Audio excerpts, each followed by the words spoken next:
सुनाओ NBCC India limited अब देखिए 123 रुपए 45 पैसे का प्राइसिंग हमें देखने को मिल रही है। एंड Q4 के नंबर हमने देखे, डिसेंट नंबर, हिस्टोरिक नंबर्स यहाँ पर डिलीवर करे हैं एनबीसीसी की मैनेजमेंट ने। बट जब ओपनिंग हुई तो कुछ खास ओपनिंग नहीं हुई, लेकिन आप देखेंगे 10, 11, साढ़े 11 बजे के आसपास से अचानक से एक पिकअप आना स्टार्ट हुआ एनबीसीसी में एंड 6.5-7% की तेजी देखने को मिली है। Hi, this is Dev and watch it Traders Diary।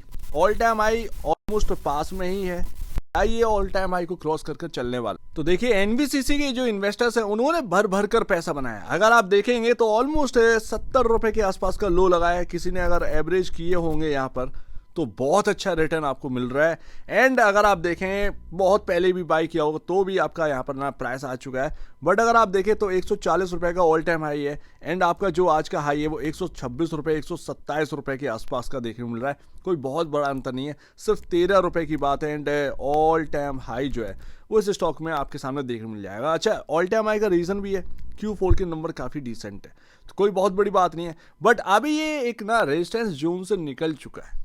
सबसे बड़ी बात यही है, सबसे पहली बात यही है। एंड एफएनडो का पार्ट है, सो दैट अभी इस स्टॉक पर नजर रखनी है। एंड बहुत सारे लोग जो बहुत अच्छे से रिजल्ट को पढ़े होंगे वो थोड़ा समझने की कोशिश कर रहे होंगे कि अचानक से ऐसा क्या हुआ। देखिए आपका जो नेट प्रॉफिट है वो ईयर ऑन ईयर बेसिस पर पूरे साल का, पिछले साल 2024 का ये रहा, 2025 का ये रहा आपका सामने 414 करोड़ से 557 करोड़ का यहाँ पर प्रॉफिटेबिलिटी आ गई। कोई बहुत बड़ी प्रॉफिटेबिलिटी तो है नहीं है ईयर ऑन ईयर बेसिस पर, ये साफ समझ में आ रहा है। बट इसमें ना ट्विस्ट है, ये आपका 10 क्वार्टर रहा आपके सामने एंड इसकी ग्रोथ देख लीजिए कितना ग्रोथ है। बट आपका जो क्वार्टर दर क्वार्टर बेसिस पर जो नंबर्स आए हैं वो काफी डिसेंट आए हैं। 142 करोड़ से सीधा 183 करोड़। वैसे सेल्स के मामले में अगर आप देखेंगे तो सेकेंड कंपनी बनती है इस सेक्टर की सबसे बड़ी, एनबीसीसी।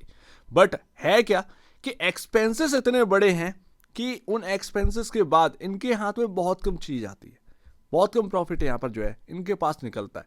तो अगर ये एक्सपेंसेस को मैनेज कर ले कैसे भी करके तो ये प्रॉफिट और भी ज़्यादा यहाँ पर इंक्रीज हो सकता है।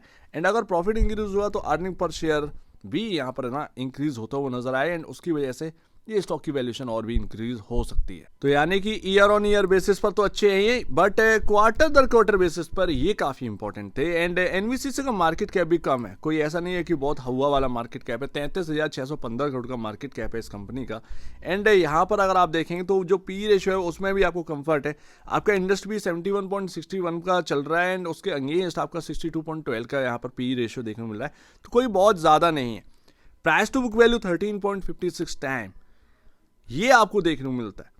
सो दैट मेरा तो यही उम्मीद है कि आप अपने एक्सपेंसेस को कैसे यहाँ पर ना कम करना स्टार्ट करते हैं। यही चीज़ है मदनसन सूमी के अंदर भी है, उनके एक्सपेंसेस उनका सेल्स के बराबर के आसपास है, उनको भी बहुत कम यहाँ पर ना बचता है।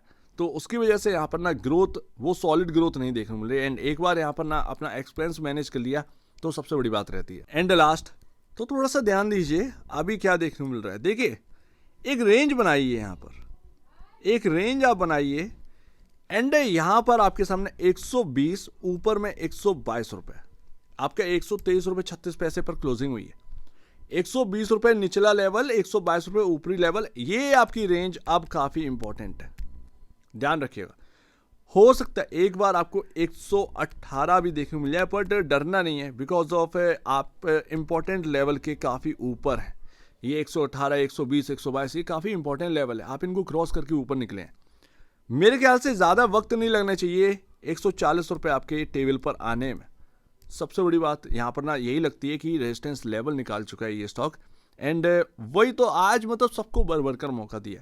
तो अभी यहाँ पर ना क्विक एकदम से डिसीजन मत लीजिएगा कि भाई ये कर लूँ वो कर लूँ। अभी देखिए मोमेंटम तेज है एंड यहाँ पर ना शॉर्ट टर्म ट्रेडर्स जो हैं वो कहीं ना कहीं इस स्टॉक पर ध्यान रखें।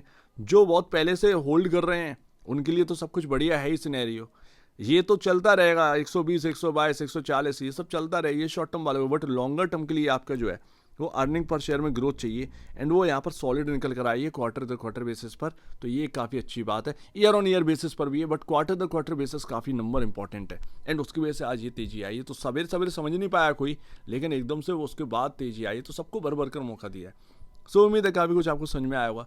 एक बार निवेश से पहले या बेचने पहले अपने ब्रोकर डिवाइस से जो सलाह लिया खुद की स्टडी करेगा, उससे बेहतर कुछ भी नहीं, खुद की स्टडी मस्ट है। तो आप दीजिए मुझे, आप वीडियो देखिए, बहुत धन्यवाद दोस्तों।